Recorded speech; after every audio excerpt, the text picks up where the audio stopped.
more for either insurance or land development. So, and that's why I asked that, what aside from that is going to improve the condition? I don't think that we've discovered that yet. That's Yeah. why we're doing the element. We need to get a better understanding of what it means, what the impacts are, what's leading to maybe us not being as resilient as people feel we should be. That's why we're going to do a separate project so we can take a really in-depth look at it and come up with specific things that the county could do, not just to make us more resilient, but not to negatively impact our residents with raising taxes or fees. Yes, sir. So at the next meeting, we're going to discuss the land use, all the summaries on the first page. And then we move to additional requests from the public. Future land use, woodland shores, urban growth boundary. We're going to discuss those too, aren't we? I would characterize it as a beating it to death, yes. I suspect that we'll probably need another meeting.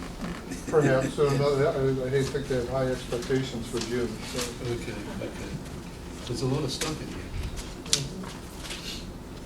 There's a real possibility that we're going to be forming some type of a study group to deal with any kind of resiliency that we might have. So that would include probably 2 or 3 of us, and then whatever staff we can get to lean into it as well, and not just from planning staff, maybe public works.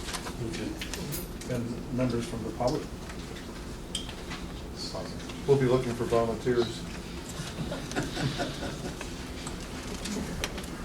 All right, here's what I'd like to do is open this up for some public comment. We do have some public officers that are here with us, and I'd like to maybe ask, I see Charles Drayton here, Christopher Morgan, and ex officio back there, George Freeman. But maybe, Christopher, if you got a few moments before I guess you're pressed for time, let's hear from you first, if you don't mind. Thank you, Chairman, members of the Commission. I just wanted to briefly address a couple of items in reference to the comprehensive plan update, and that would be that from the city standpoint, we would like to work with you all to keep the urban growth boundary where it is at present, particularly on Johns Island, where there's tremendous amounts of undeveloped land still inside the urban growth boundary. We don't see any need to expand that out any further. We're excited to work with the county on the Maybank overlay over there, and also working on that in reference to James Island as well, just like we did with the Folly Road overlay. And that's pretty much all I wanted to say. I haven't paid rapt attention, but does the city have a resiliency study? We are working on one, yes, and we have a new resiliency coordinator within the city, Mark Wilbur, and we're working on plans and recommendations from that ultimately we would adopt in our comprehensive plan as well. And so where is Mark positioned? Is he in the planning office, or is he? He is the chief resiliency officer. He is outside the planning office. I guess he's technically like an offshoot of the mayor's office. Okay. Any questions of Mr. Morgan? Thank you for your time. Looking to hear anything from you, Mr. Drayton? It's North Charleston. No, I'm just really here to observe. You enjoy the sport of it, I understand. All right, let's get started. If there's any public comment, either way, we'll take them as they come. We have a 2-minute limit on this, so if you'd ever like to come forth, and you saw the procedure, you come up, give us your name and address, and then hold forth. Yes, sir. My name is Reverend William Jones. I'm at 6403 Almond Road on Woodland Island, South Carolina. And my question is, I saw the map of Edisto and Johns Island, but there was nothing said about the planning on Woodland Island and what we get some of the same flooding ditches and everything else, but we're not mentioned on the map, and I want to know why we're not up there. Because when the meeting was at Johns Island, we were at Johns Island and we signed it for Woodland Road, but the graph showed just Johns Island. And so my question is, why are we not on the map? Why is not anything on the map for improvement for Woodland Law? And we still have the same flood that everybody else had. We still have the same problems everybody had. That's my question. Yeah, please. Yeah. Anything that we pursue as a result of the comprehensive plan of this resiliency committee and recommendations out of that would be countywide. It wouldn't just be for one section. It was not. There was nothing malicious or purposeful about not mapping Wamala. And I can promise you, we understand that Wamala is there. And that, you're right. I remember talking to you, I think specifically in Johns Island when you came, and I will take the opportunity to say, this issue of flooding and climate change and drainage issues was something that we heard county-wide in every single one of the 7 places we visited. And Andrew showed you the chart. It was on par with transportation, and we were not expecting that really. We knew that we'd get it in West Ashley and a couple other places, but even in the rural areas, it's obvious that we were going to have to address flooding and drainage. So, Thank you, Reverend Jones. Yes, sir. Good afternoon, Mr. Chairman. I'm Mike McShane. I'm a resident of 1501 Ravens Point Road on Johns Island. I serve, Mr. Chairman, on 2 points. As a former chairman of DNR, I noticed on the discussion about flooding resources, I encourage the staff, and if they need assistance with that, DNR is the state agency dealing with FEMA and all of the mapping updates. And so if that becomes a resource, I certainly would make myself available to assist staff on that. The other point is I'm glad to hear that Mr. Morgan from the city commented on the urban growth boundary. As chairman of the Johns Island Task Force, that's our fundamental tenet, is to ask that the urban growth boundary line not be moved, that it stay there. There's a commitment, a gentleman's agreement between the county and the city right now. Ultimately, I'd like to see that become stronger in terms of a form of an ordinance. But the task force fundamental tenet is to keep that urban growth boundary. We've seen the consequences when the urban growth boundary has been moved around in the past. Angel Oak comes to mind. It became a very expensive conservation project. I'd like to see the urban growth boundary line stay. Thank you for your. Thank you, Ms. McShane. Yes, ma'am. I'm Melinda Kelly, 2124 Allendale Plantation Road, Wabanwa Island. About the urban growth boundary, I just wanted to see if there's a way to maybe incorporate some kind of mechanism to make the city, the county, and I don't know if it's Mount Pleasant, possibly have an MOU or a contract, something that keeps it intact legally, instead of just we're going to help and we're going to try to maintain it. That's my comment. Thank you. Yes, sir. Good evening, ladies and gentlemen. I'm Thomas Legree, 2620 Hanscom Point Road.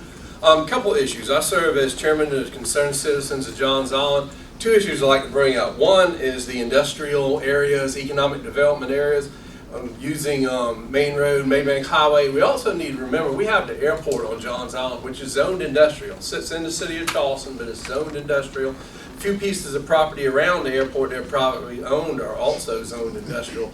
So that's an ideal place for small businesses, aviation-related businesses to be located. The other issue I want to bring up, which I'm going to say the same thing these people have brought up, we don't need to move the urban growth boundary. It needs to stay right where it is. Personally, I'd like to see it move in some spots, but from Main Road, the northern side of the island, it needs to remain where it is. If we put that 750 acres of land into the urban growth, inside the urban growth boundary, it can be zoned for 3,000 houses if it goes to a R4 zoning. The big thing it needs to be remembered, and I'll put on my hat as president of St. John's Water Company now, we have a sewer boundary line with CPW. That property is outside of the sewer boundary line. It can't get sewage even if it's moved inside of the urban growth boundary. So you got 750 acres sitting there that can't get sewage, so it'd be stupid to move it inside the urban growth boundary. Thank y'all. Thank you.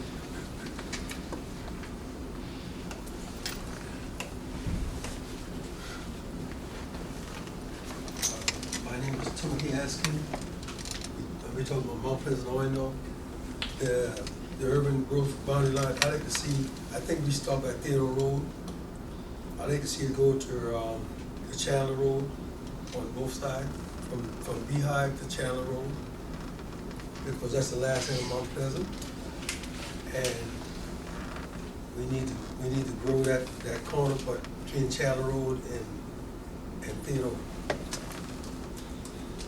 Thank you for your comments.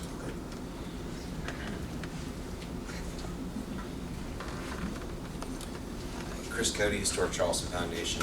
just very briefly like to express our support for the cultural resources portion of the comprehensive plan, and also reinforce the request by the City of Charleston and the citizens of Johns Island to maintain the urban growth boundary.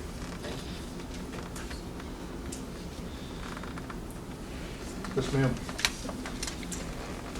Caroline Bradner, 328 East Bay, representing the Coastal Conservation League. I will be fast, and then I maybe can leave this with someone to make it quicker. So, thank you for the opportunity to comment on the request to adjust the urban growth boundary. The future land use map in the comprehensive plan identifies the McLeod area property as rural residential, stating the intent is to accommodate modest population, reduce demand for public services and facilities. So to that exact same point, the idea also noted in the 2008 update says that the idea is to direct higher density growth to urban, suburban areas where adequate infrastructure and services are in place for that population. Johns Island is experiencing significant growth with many developments already approved on the horizon. This growth is quickly outpacing the inadequate infrastructure in place, with more development pressures exacerbating traffic and flooding in the area. The addition of this property goes against the spirit and intent of the plan and would set a very dangerous precedent. Additionally, while there exists high ground, it is likely that the conversion of a large percentage of the property to impervious surfaces and the removal of trees that currently forest the property will reduce the soil's ability to retain water, exacerbating flooding in surrounding areas that are already grappling with this issue. The criteria required to adjust the boundary include that it would better protect the public interest, better preserve the rural character of the land beyond the UGB, and better secure the line as a permanent fixture. None of these criteria have been demonstrated or met, so no need to adjust the UGB. We respectfully urge the Planning Commission to deny the request to adjust the urban growth boundary in order to preserve the purpose and intent of the county's comprehensive plan. Thank you very much. Is there someone I should leave this with? There you go.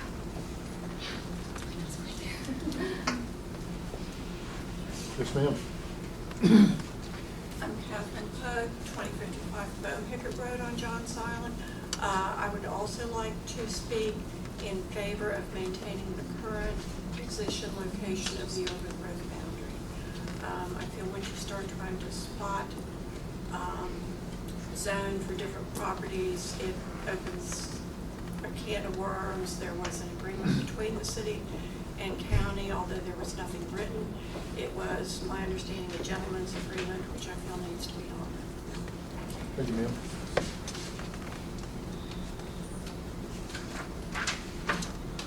Yes, sir. Good afternoon. My name is Timothy Squire. I live at 34th Drive, Johns Island. And without repeating what my neighbors have been saying, I also encourage you to respect the existing urban growth boundary on Johns Island. I encourage you to take whatever steps they can to codify this, to go beyond a gentleman's agreement between different bodies. And this has been an important standard in the process of planning and understanding the way things have been working. Nail this down and make it solid and permanent. Thank you. Mr. Squire.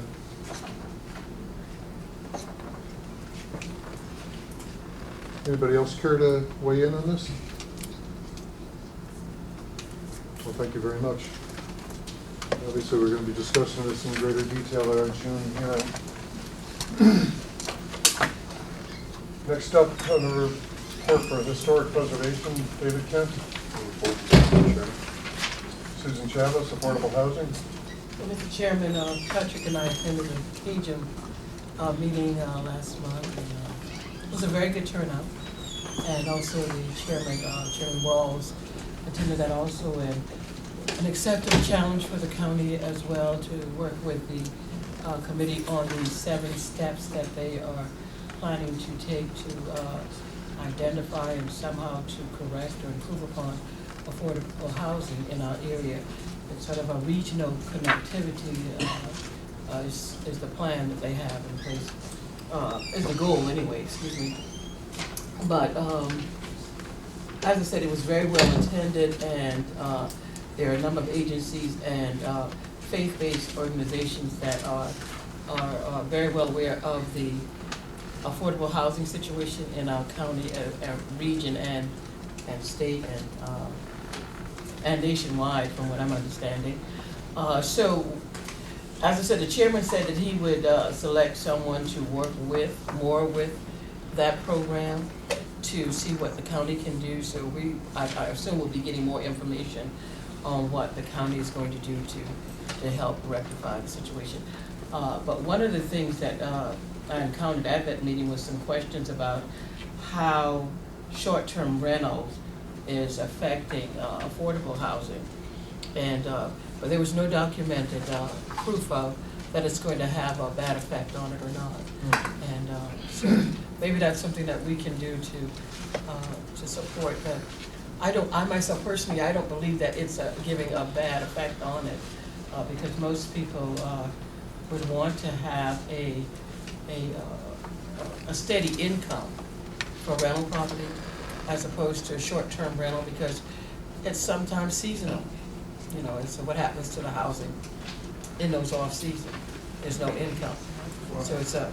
Yeah, when we presented the short-term rental ordinance to council, one of the things that we recognized, and this was data that we had gathered from other cities and people that have been studying this nationwide, and it stands to reason when a house is taken for short-term rental, for weekend vacation home, for short-term, where people are not living there year-round, it takes that house off the market, out of the bucket of houses that are available. And in turn, housing is a market-driven and demand, supply and demand. Right. So how much of an effect, you'd have to really look at the numbers, but I think it stands to reason that the more that are taken off the market, the more it could affect the housing prices and therefore affordability. Potentially. Well, it's high now, very high. One bedroom is going for $1,500 to $1,700. And in some of the developments, the approved developments that said that they would honor what's considered affordable housing, some of the people that we've spoken with, that's simply not the case, because what is affordable and whose definition are we going by? Yeah, but, well, I understand that they have updated their slate, but it's still not effective because the income level doesn't cover it. So. Unfortunately, much of what we do here, even fundamentally, is reactionary. I mean, 3 years ago, we weren't even discussing short-term rentals, and now it's such a rapidly evolving field. It'd be great if we had, I don't mean to make light of this, cure for world hunger, but we're talking about constraints with the urban growth boundary. We're talking about stormwater drainage. We're talking about things that affect everybody's lives. Affordable housing is certainly a crisis. So, I wish there was a miracle means to come to a conclusion on all of it, but we just have to work our way through the best we can. Just a broad statement that got us nowhere, but it's in many cases we're in conflict with one another as we try to resolve these issues. That's a tough one, though. If I might just add, I mean, it's a consequence of our economic success. Thank you, Boeing, which we went to great efforts to get here, and they've done a remarkable job in helping employment and all the suppliers. And so we got them here, and they did their job.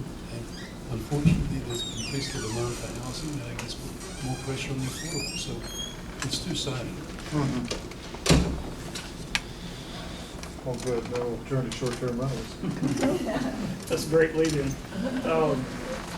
Like Suzanne and I talked before the meeting was gavelled in, the ordinance that we presented to County Council last week should help, at least in a small way, to not affect the affordability of housing. I think some people have the idea that passing this ordinance just blows the door wide open, and it really regulates it and slows it down. San Francisco passed their ordinance, and the number of short-term rentals dropped by 55%. So, in my personal opinion, we need this. But anyway, without getting on a soapbox, I'm sorry about that, Chair.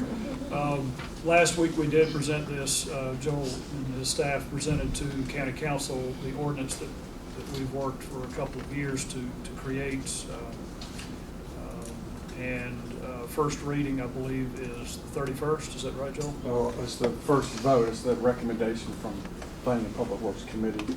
They'll be making a recommendation to themselves for the first reading for the next meeting after that. So, yes, it's the first vote on May 31st. So it is moving forward, and There was some headwinds.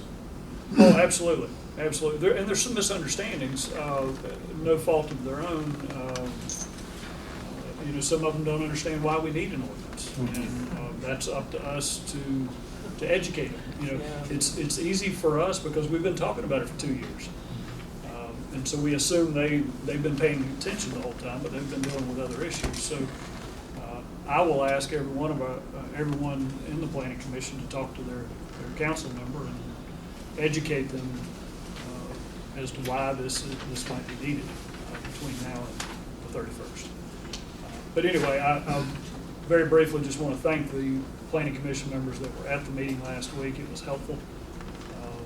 And we'll move forward and see what happens in a few weeks. Yeah, we had an 8-1 vote, as you recall, coming out of here, even though that one vote was probably supportive generally of it. But when we were counting the tea leaves following council, it's going to be narrow. It's going to be 4-4 or 4-5 or 5-4 or something. So yeah, I was really kind of surprised at some of the comments. I was like, I didn't expect that at all. Yeah. But like Patrick said, we've been talking about it for 2 years, so we understand the importance, whereas, they're just getting it in their packet for the first time. Right, and we did the best we could in a 5-minute presentation, Right. 10-minute presentation to educate. We had a lot of graphs showing the trends. The Charleston, the #1 tourist destination for the past 6 years. And there was another accolade Charleston got. It wasn't a tourist one, it was best small city or something like that. Right. And that was a new one. That was in 2017. So, the trend, there was one graph that I showed where it looked like, well, it didn't look like it. The graph showed in the last year and a half, the number of short-term rentals countywide, not just unincorporated, had almost doubled. Right. And so that is the trend.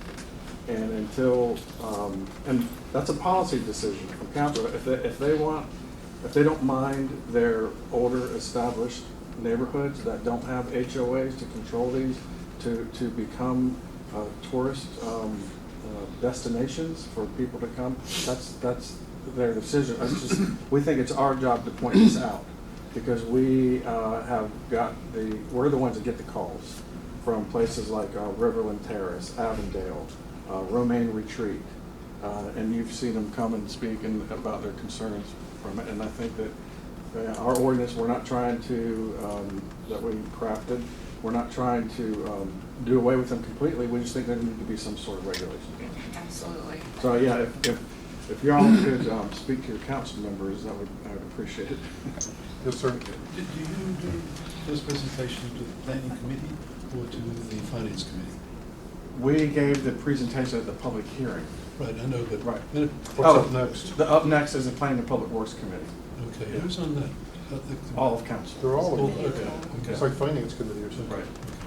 Yeah, the one comment was about can an HOA regulate that? And, in the county, we're dealing with, like Joel said, older established neighborhoods, like the covenants for my neighborhood.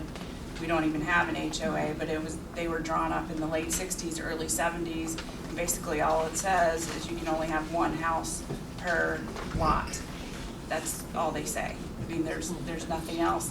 In 1969, they weren't worried about short-term rentals, and so obviously they didn't incorporate that in the covenants. And the other comment was, and I think that slide was kind of misleading when you put it up and it said 535 or whatever across the county. You have to consider that's just the county, and if you added in like the city, how many more, and we're just at the beginning. The ball's not rolling And yet. I had a couple of council members, I spoke to them the next day and discussed those issues. The slide where we tried to show the trend and then that 450 that was a snapshot before we got the trend. So we don't know how many more are actually in the unincorporated Charleston County. Right. You'd have to do the modeling every 6 months to find out how many more, but we do know for a fact that the trend is up. Well, if I could piggyback on that, the city of Charleston just passed their ordinance, obviously, and it's gotten much more strict. So people are going to be looking for properties in the county Absolutely. to rent Right. short term. Right. So That's even exactly if right. 400 or 500 homes is not that many right now, the trend is getting ready to go up. I mean, Right. we don't need a crystal ball to see that. Right, and Well, and the it- sensitive neighborhoods like Riverland, Avondale, those are the ones that are going to be affected the most. Right. Because the city has now passed an ordinance, the unincorporated parcels will become magnets. Right. Exactly. Their values will be for that, and not for a single-family detached house. So wasn't theirs all owner occupied? The city's is all owner-occupied right now. Thank you, Mr. Bell. Thank you. You're up right now.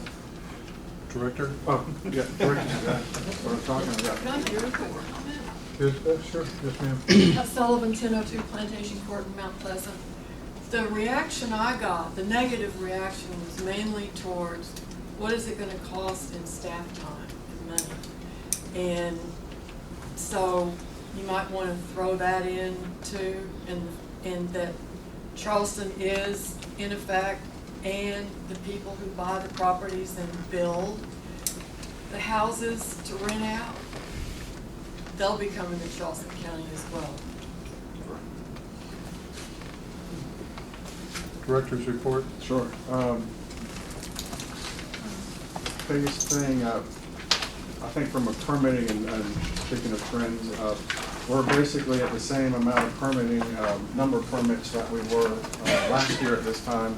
So, and of course, we've been on about a 5-year tear now of upward permitting. So it looks like we might be leveling out. We were trending upward for years and years, but it looks like we might be sort of hitting a plateau on permitting. How long that will last and level out before it either goes up again or down, I don't know, but we're still in the thick of growth here.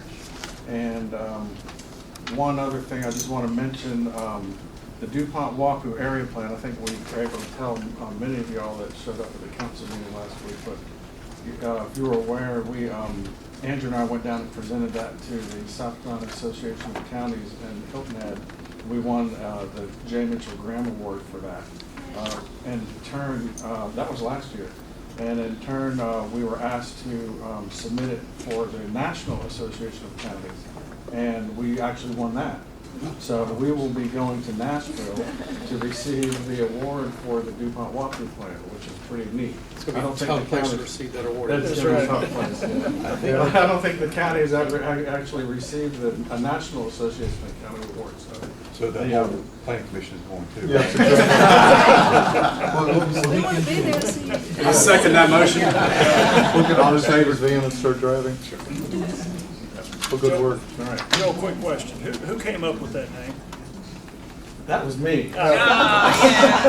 Called in softball there, right? Along with my staff, but I was sitting at the table and I said it. And they agreed that it was a good name. This is story, right? I don't have any further remarks, so if there is no further business, this meeting of the Charleston County Planning Commission stands adjourned. Immediately following this meeting, there'll be a workshop regarding a proposed plan development for HoopStick Island Plan Development. The Planning Commission will hold its next regular meeting Monday, June 11th, 2 p.m. in the same familiar room. I think we'll just move right into this unless somebody needs to step out. All right, let's get started. Welcome to the May 14th, 2018 Charleston County Planning Commission Workshop. This meeting's been noticed in compliance with the South Carolina Freedom of Information Act. Pursuant to the ZLDR section of 423(9)B, plan developments that contain 50 or more dwelling units or 5 or more acres of non-residential development must comply with the following requirements. At least one time prior to submitting a formal application, plan development applicants shall present their conceptual PD development plan to the Charleston County Planning Commission at a Planning Commission workshop. This presentation will be for discussion and feedback purposes only. No action will be taken on the conceptual PD development plan at the workshop. So this is actually the second presentation of this property. For today, we'll have a presentation of conceptual plan development, PD plan for HoopStick plan development, and Joel Evans is going to speak on the subject. I'll let the applicant come forward. This is the second workshop, as you recall. What happened, the applicant came several months ago, did a brief workshop, I think got a little bit of feedback from Planning Commission, and has since gone out to the community and had 2 community meetings? Or 2 one? community meetings, and we've met with 3 committees, Okay. councils. Yeah. So, Let me read this out then, Yeah. Joel. This is regarding the proposed plan development zoning district for property located at 2054 Bohicket Road. Parcel ID numbers 277-16, 049, 016 again, 017, and 019. To allow for a farm-based recreational social club consisting of working farm, walking and running trails, small cabins, wellness center, and members lodge. Proposed plan development will maintain the natural environment of the island through minimal pervious surface and a conservation easement for the undisturbed land. So the total size, I guess wetlands, marsh, and highland is approximately 143 acres. So now the presentation can begin. We'll need your name and address and. Jeremy Graves, 1702 O Avenue, Sullivan's Island. Bentown, 68 Main Street, Charleston. Lee Gaston, 1881 Capri Isle. Do I just hit the arrow button?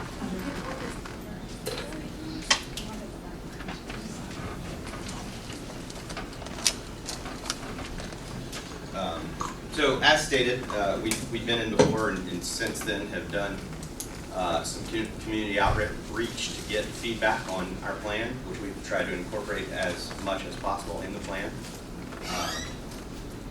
This is an overview of HoopStick and the concept, both the island and the verbiage there. What I didn't do a great job of last time was explaining to everyone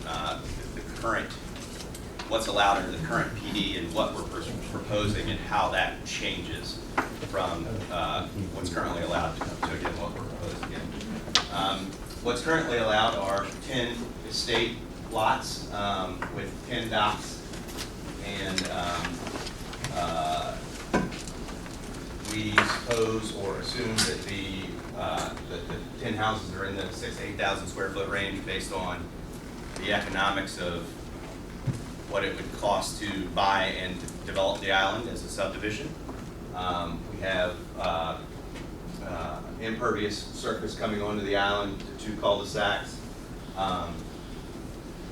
So we looked at that and said, what is it that we can do having equal to or lesser impact than what's currently allowed? And we've come up with this. It's meant to be first farm-based, as was mentioned. I think we said last time we have a vegetable-based restaurant downtown for which we like to provide vegetables for the restaurant from this farm. And Ben, who will speak later, was trained at a Michelin star restaurant where they had their own farm with row crops and root vegetables and herbs that they use to make all of their meals from. So it's a farm here and an orchard. No cars will be allowed on the island. They're all stopped here for parking so that we won't have any automobile traffic past here.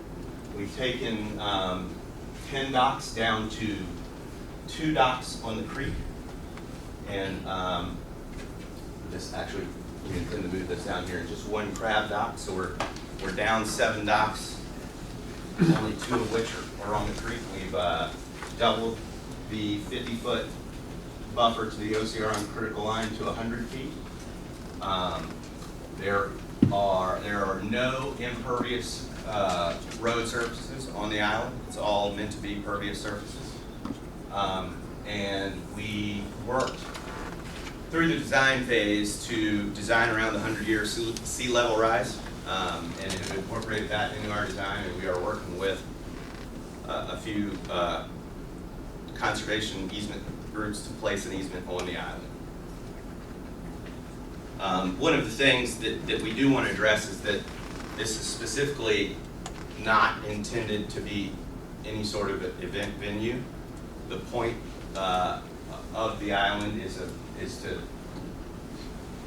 come out and sort of disconnect rather than have large gatherings, and we'll have a self-imposed cap on the number of people allowed on the island at any one time. I think that'll be one number is an overnight cap and one number is a daytime cap, so that we don't negatively affect the island or the neighbors.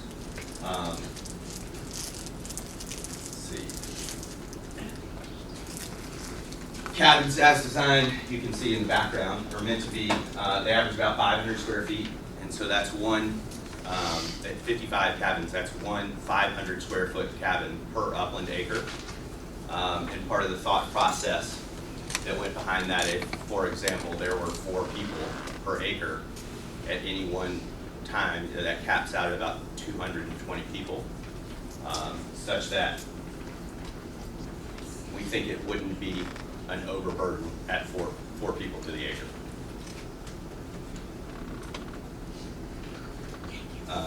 This speaks again to the farm component. That sort of explains how we got where we are. For the concept, I'll hand it to Ben, who will talk a little bit about why we want to do what we're proposing to do.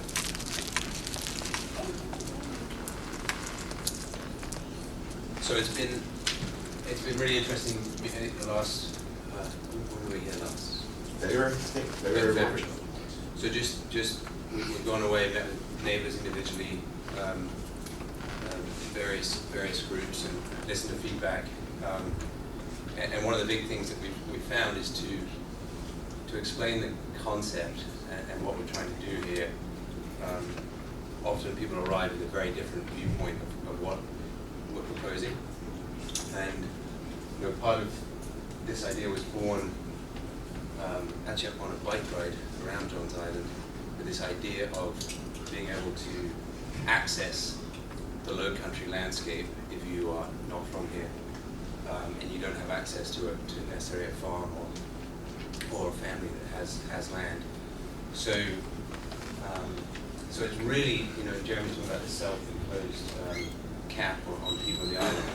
It's really an escape for people to go, switch off, connect with the landscape, connect with a place where you're off your phone, there are no cars, your kids can learn where their food comes from, and really create a community around those sort of activities that we do outside.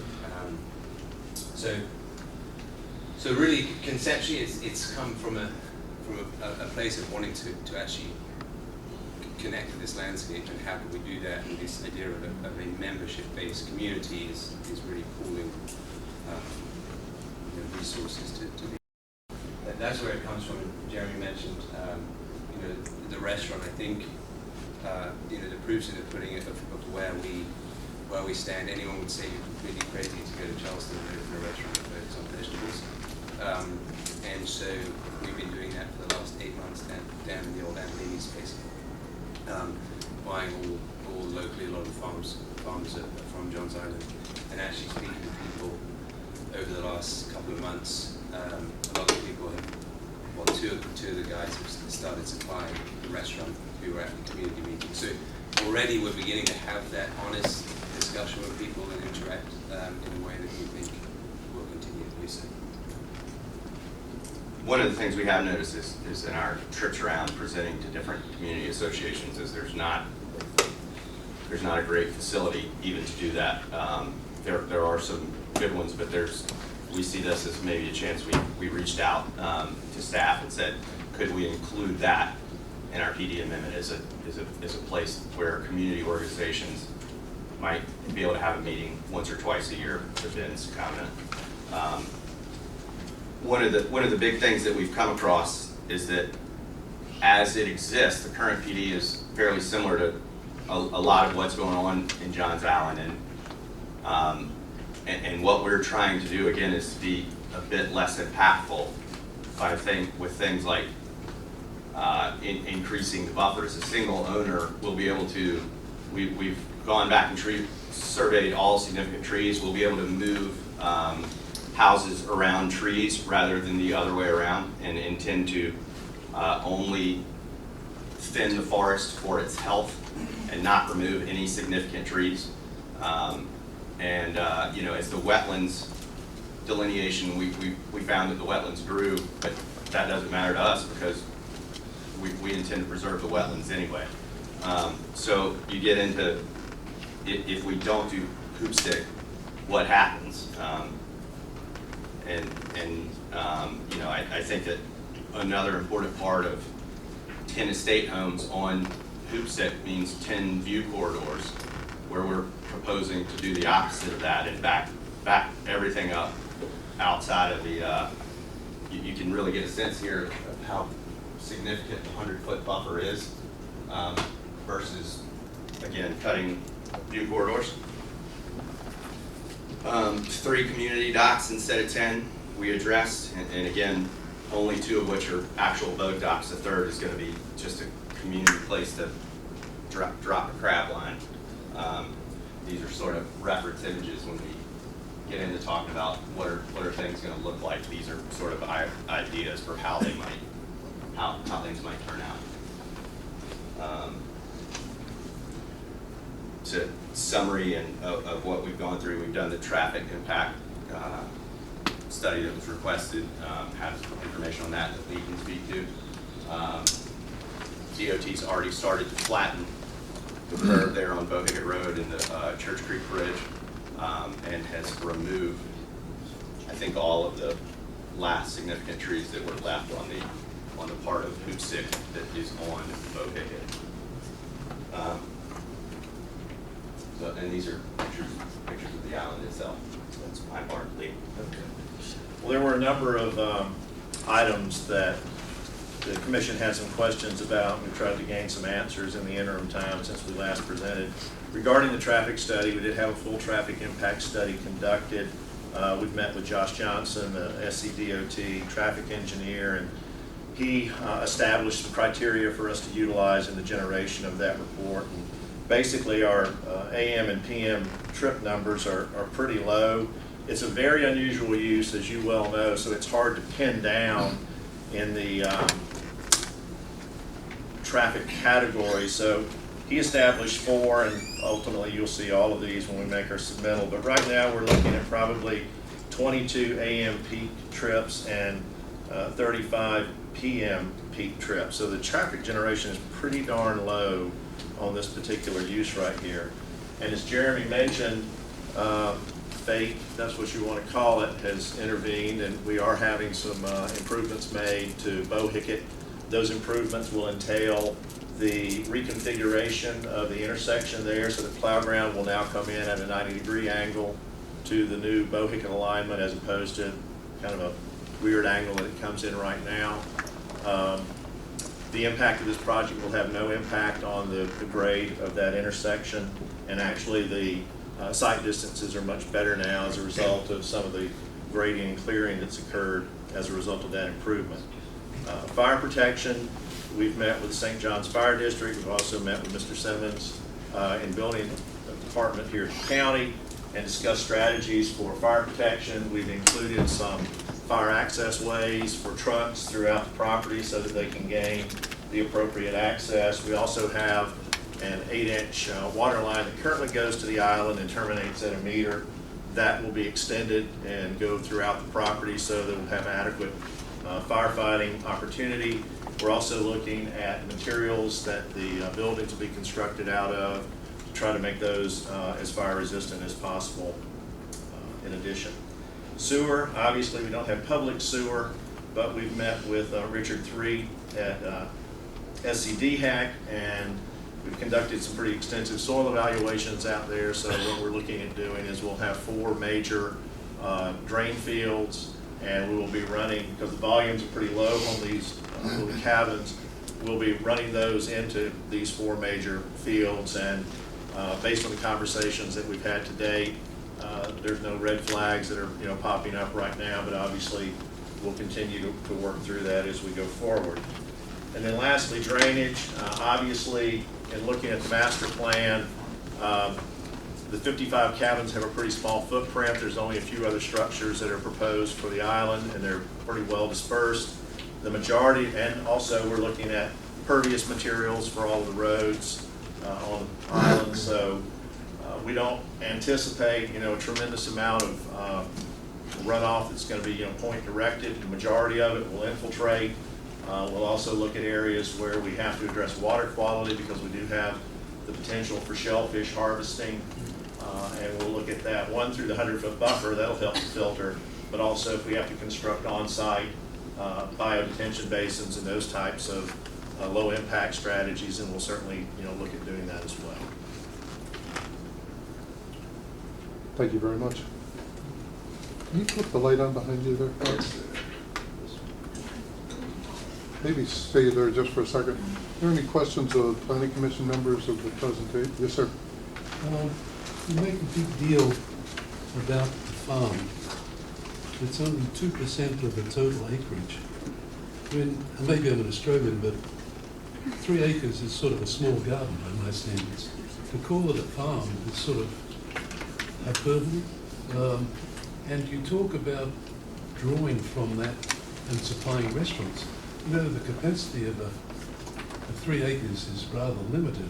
Are you going to irrigate it? How are you going to work the farm? Or are you expecting all the people that live there or rent are going to work the farm? No, sir, we intend to have a farm. If you look at the green market, spade and clover, a bunch of the guys who be at the green market. So I can't hear you. If you were to look at the green market and ask the average,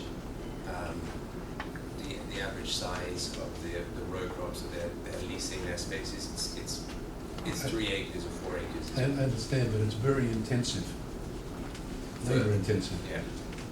Is it labor intensive or? Well, it's labor intensive. Yeah, we intend to have, work with one of the existing farmers to So you'll be employing people to work the farm? Yes. Yes, ma'am. In your first presentation, I think you said that you had approval for 10 docks, is that? Yes, ma'am. And you continue that you're only going to use 3 of those, and the others were dedicated to or donated to Yes, ma'am. the conservation? Yes, ma'am. So that still stands? Yes, ma'am. I think we said 4 the first time, and we've dropped it since to 3. Okay. Yes, ma'am.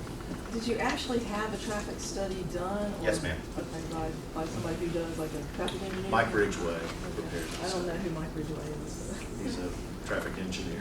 Okay. Stamp sealed. Okay, gotcha. Pete? Can you remind us again how many memberships you anticipate selling? Well, we think that it's more important to cap the number of the people on the island, because we have members who never show up, for example. So we're talking about an overnight cap of 150 and a daytime of 2 to 250. And is this gonna be like a timeshare, so that you could? No, ma'am, it'll just be, a membership will give you So a member access to can't the have island. somebody else? A member could have guests, just, Well, but I mean, could a member let me use a cabin for a week or a weekend? it'll be members and their guests. If you're that sort of friend, I guess, with the member, they could do that. It's more intended, if I have family in town and they don't stay at my house, they'll stay out here.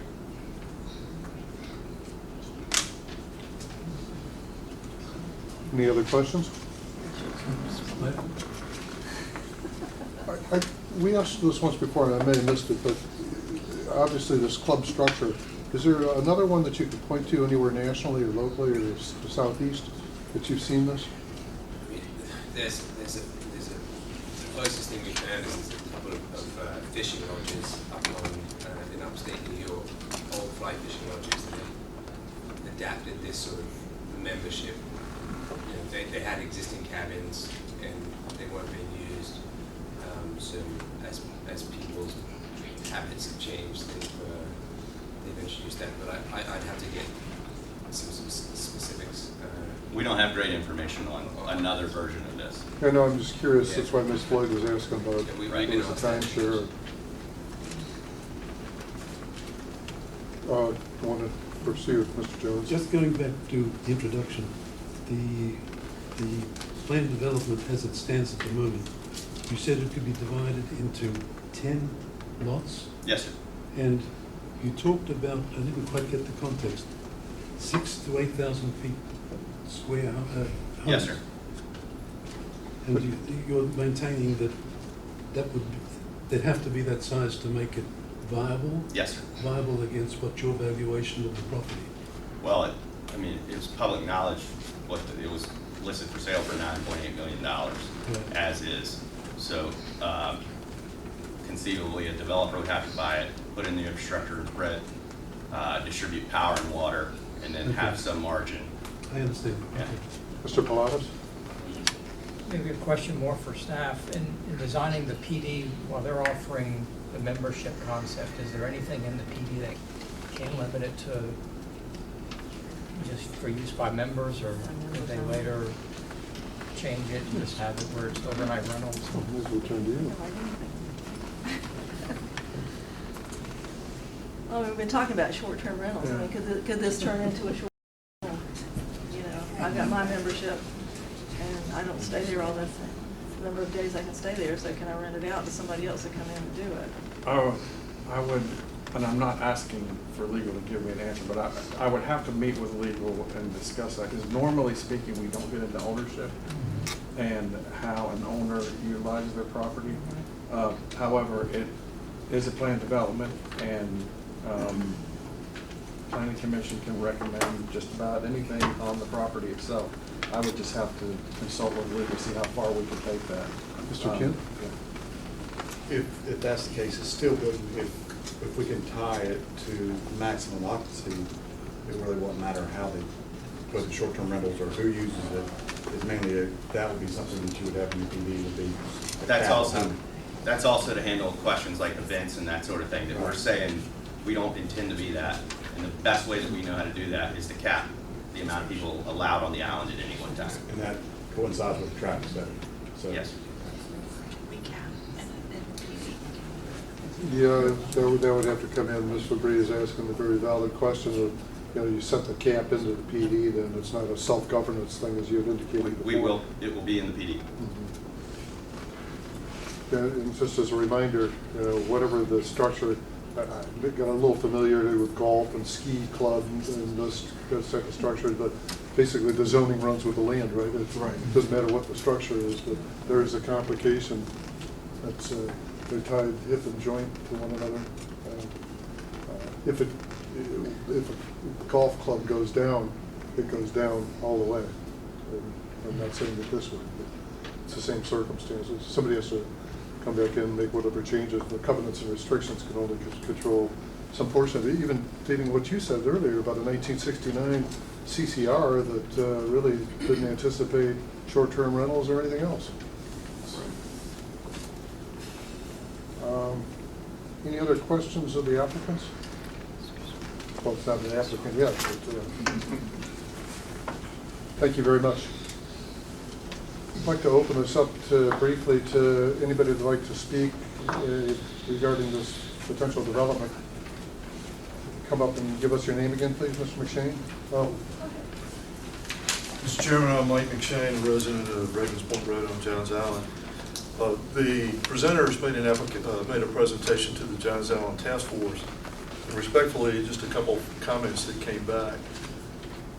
The only certainty would be a conservation easement, because that'll lay in perpetuity regardless of what zoning ever is. And so there was some discussion by the presenters to take that. I would ask that the Planning Commission see that it's imperative that become part before any adjustment is made under that.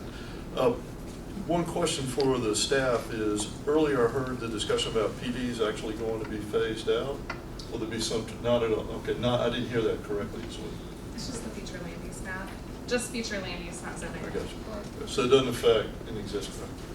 And Mr. Chairman, I just note on, if this becomes part of the record, it just says through minimal pervious surface. I presume it meant to say minimal impervious surface, or was that directly to be pervious? I think it was pervious. Yeah, so it's just a small point, just if this becomes part of something. Scrivener's error. Just to have that corrected.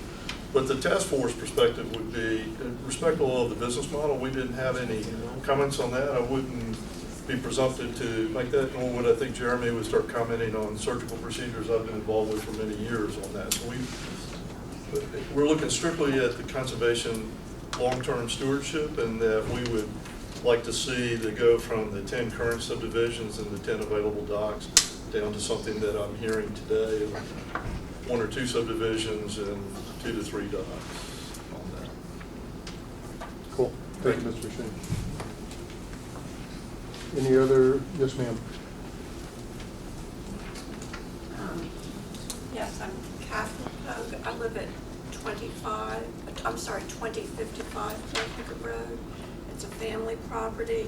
At no time have the applicants ever talked to me, approached me, or contacted me about this project. So I just want to have that in the record. Thank you. Yes, ma'am.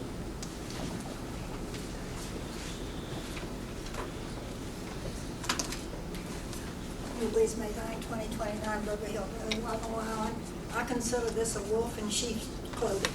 I think you need to look at it very, very, very carefully, because once you approve the PD, regardless of what you end up with in the PD, it's there forever. And I think that it's, you know, we can call it farm-based, but it's really there are other terms you can call the potential for it if it goes south. It's a hotel, it's a timeshare, it's a Airbnb. I mean, it goes on and on and on. But taking all of that potential concern and moving to the present, I think one thing that has not been mentioned at all is where this particular request sits within the universe of Wadmalaw and Johns Island. It has 3 protected properties on 3 sides. It has the Hill property to the north, the 5 original Bugby lots to the south, and the Sosnowski property across the way. It also sits on a very pristine creek, the Bohicket River, in which the use is on the creek from that point all the way down to the marina are either agricultural or residential. And the same is true if you go on the other side of the bridge. You have the protected properties up there, and you have the residential and agricultural uses of the creek. This, to me, is a precedent-setting decision that you will make for rural properties. And this particular piece of property is in the most critical area of the county, vulnerable to development, but also the most highly protected area. And I think that it's really incumbent upon you all as land planners to look at this for what it can do, what the potential is in the future, and the fact it is precedent setting, and it is truly a wolf in sheep's clothing. Thank you, Ms. Maybank. Yes, sir. Thomas Degree, 2620 Hanscom Point Road. Mr. Graves did email me yesterday wanting to meet with some of us on Johns Island about this. My concern is not the business model they have or anything or the development. My concern is the traffic. That road, as we all know, is horrible. Right there, it's coming out of a blind curve, but as they pointed out, the SCDOT has pretty well clear-cut everything on there now because they are redoing the bridge. My suggestion would be hold off until something is done about Bohicket Road. County Council is going to hear tomorrow night from their staff about the widening of Main Road from Bees Ferry all the way to Betsy Harrison Parkway. That's part of the project, is widening Bohicket Road. We don't know what they're going to suggest or what the consultants or engineers will suggest, but it's really a dangerous intersection coming out of there. over 13 years ago, a group of us met with SCDOT about the bridge there, and we suggested to them, the bridge department then, why didn't they put in a red light at Flower Ground and Bohicket Road? And they were like, that's not our department. I'm like, thought y'all were SCDOT. And the lady responded, we're the bridge department. That's the safety department. You'll have to call Columbia and get somebody else to talk to you that. I don't know if there's any plans, as Catherine said, they're going to realign it, but we really probably, with the traffic either from Tin Houses or from their project, we're going to need a stoplight there at some point, and that needs to be looked at. Whether, you know, it's part of this condition of what y'all approve for them to do or what, it needs to be looked at and as a safety thing there. I go in there every now and again to pick up some hay from a guy that bales hay in there. You pull out of there with a trailer behind a truckload with hay, it's not fun. You close your eyes and pray is the best thing to do. Thank you, Mr. Grady. Any other comments?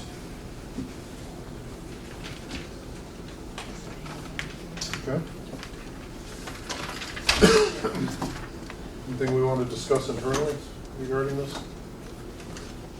Do you want that as it comes through? All right, so if there is no further business, this meeting of the Charleston County Planning Commission workshop stands adjourned. Thank you all for coming and your comments.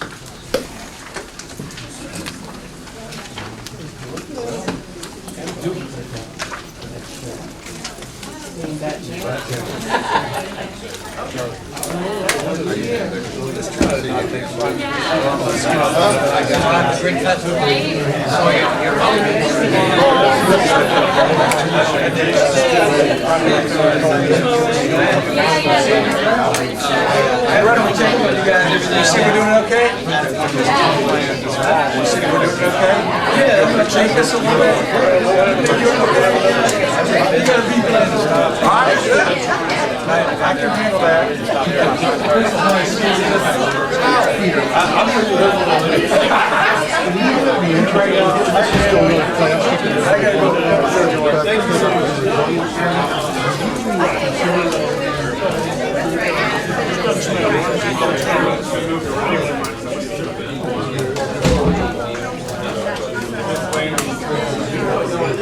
I hope you got my good side. I did.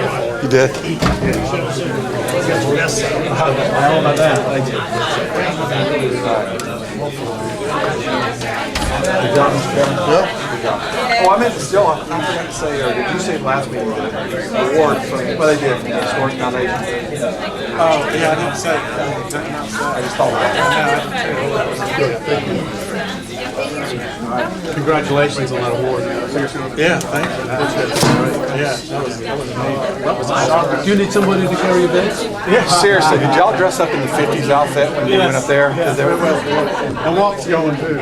Joel, if you don't write me any more tickets, I'll open the door for you. I'll hold the door open for you as you get in your limo. That's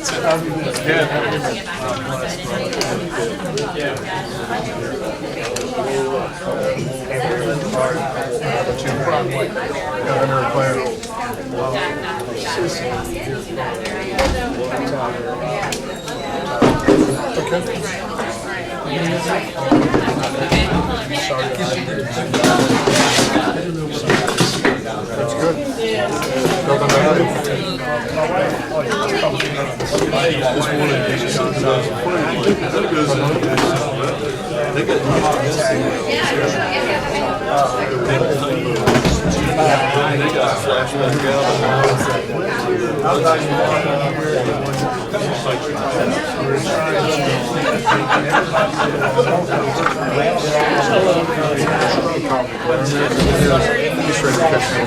Yeah, he was just concerned about it. I sort of talked to him.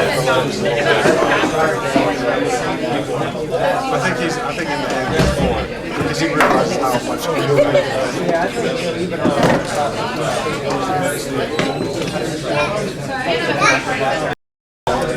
momento amigo.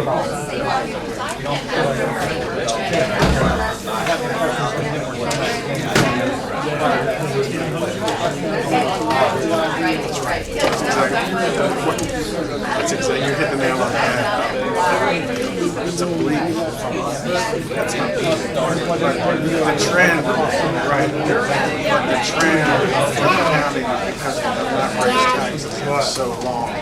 You should go. Front dialing, so Jump. Everybody goes. income from Daddy, somebody put some glasses. cost of 5 years, 25 million. So, council's gonna have a tough decision about raising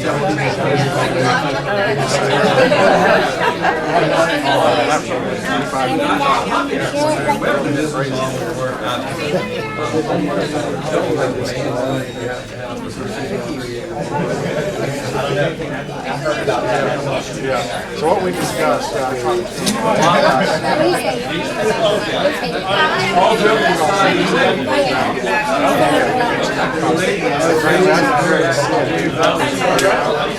already set up. We're set up for these planes. Initially, we'll have to do those bailouts. The ones that we know of, take that business license, let them know that. Once they get it in the last solar round, we're set up for permits, we're set up for... Just get him over here.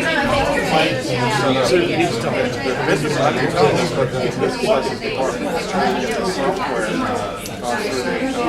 checking complex, yes, CDB, right, yeah, and that will just, that'll be almost, as far as searching that'd be the one that most work goes, and that's software will help fund. We're set up to write letters, that's kind of what we're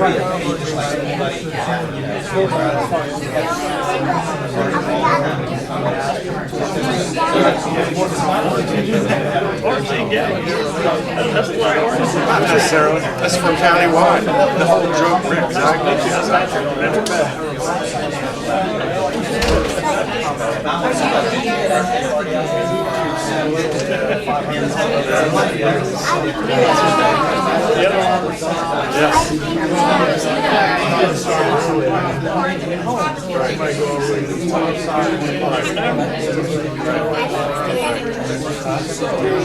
had the same conversation about how it would not reflect good. Put a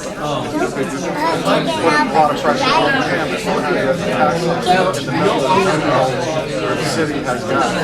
You know, that's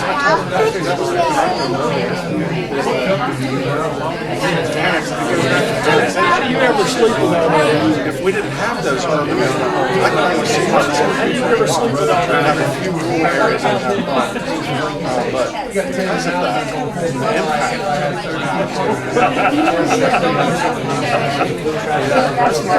You saw the woman got up and get on the rabbit. You saw the woman get up and get I look like no one. Swears good, of course. He said it's a strange public hearing. It's obvious that the majority for it, but it was worse saying I look like that one. I can handle those. It's got lost in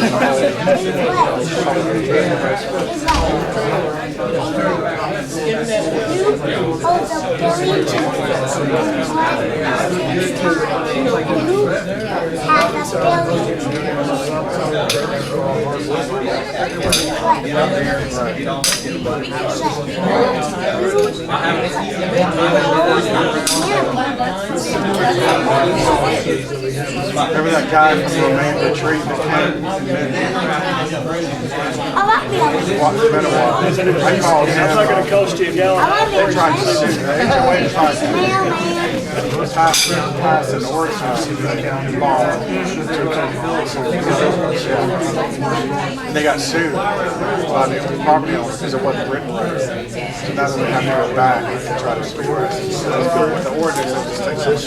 takes this You gotta have certain screw loose. It's fun, actually. We're talking about this. I know, it might not be everybody. Yeah, sometimes it is a competition, so it might not be like a really strong, 5-12 But yeah, I thought this was something.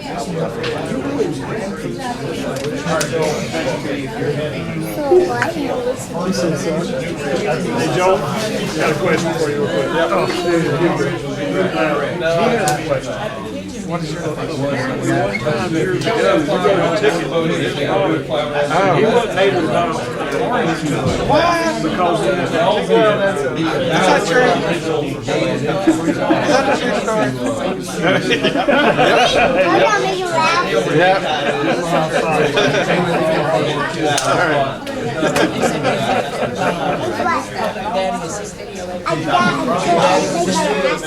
What happened? What, he got bit by something? John's Island.